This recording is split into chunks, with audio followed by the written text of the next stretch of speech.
Hi, I'm your pharmacist Clemencia today. Hi, nice to meet you.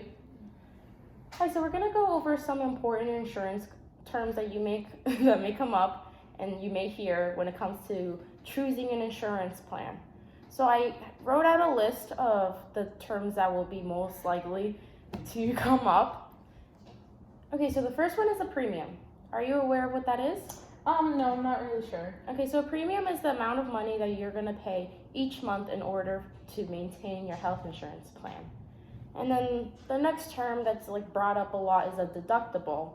Are you aware of that? Nah, can you explain a little bit more? Okay, so a deductible is the amount of money that is set by your insurance that you have to pay off you have to pay that off first in order for your insurance to start paying for your covered drugs or any healthcare service.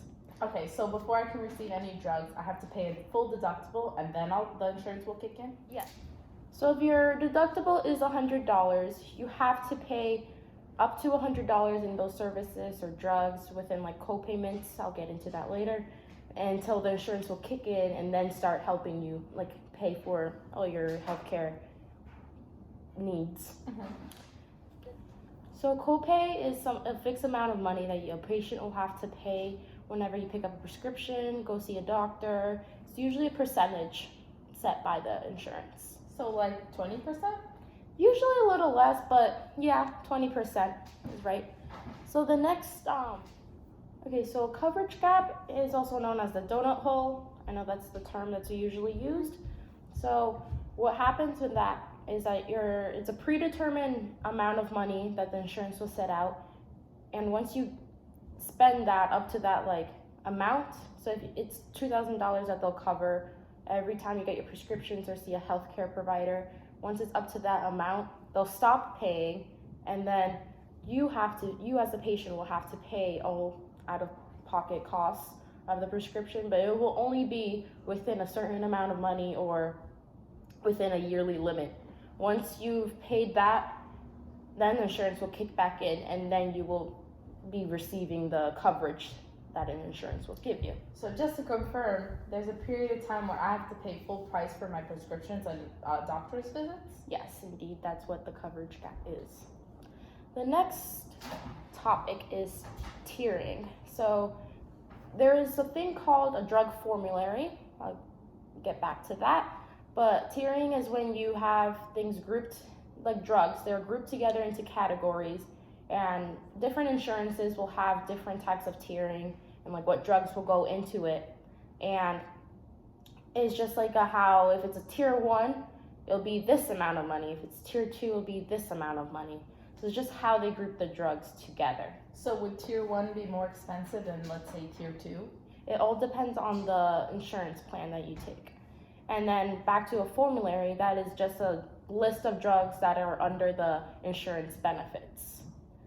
And then the next topic will be the star ratings, which is just a rating from 1 to 5, 5 being the most likable, high rating insurance plan that a lot of websites like Medicare Part D will have, and it'll tell you which insurance is the best regarding things like the quality of the health plan and healthcare services.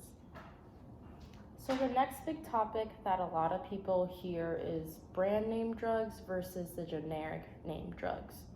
Do you know anything about that before I start? Yeah, sometimes my medication is more expensive and sometimes it's less, and I just don't understand why.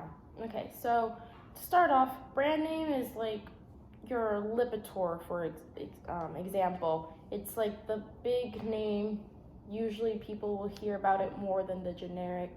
And then there's the generic. So for Lipitor, that would be atorvastatin. And the only difference between the two is the inactive ingredients. They're both the same active ingredients, the same drug that will do the same thing. They're just kind of competitors. As far for insurances, insurance will most likely want to cover the generic, as it is indeed cheaper for them to pay just for the generic rather than pay for the brand name drug.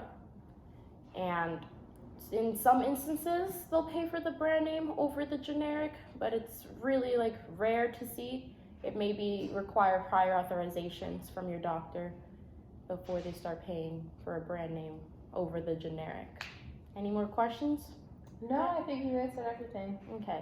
And then overall, I just want you to know that these are the most common phrases that can be heard when it comes dealing with insurances and when you come into the pharmacy. And I wrote you out this list that just reinforces all the definitions and phrases that I had spoken to you about today. And if you have any questions, feel free to contact me. Thank you so much. Have a nice day. You too.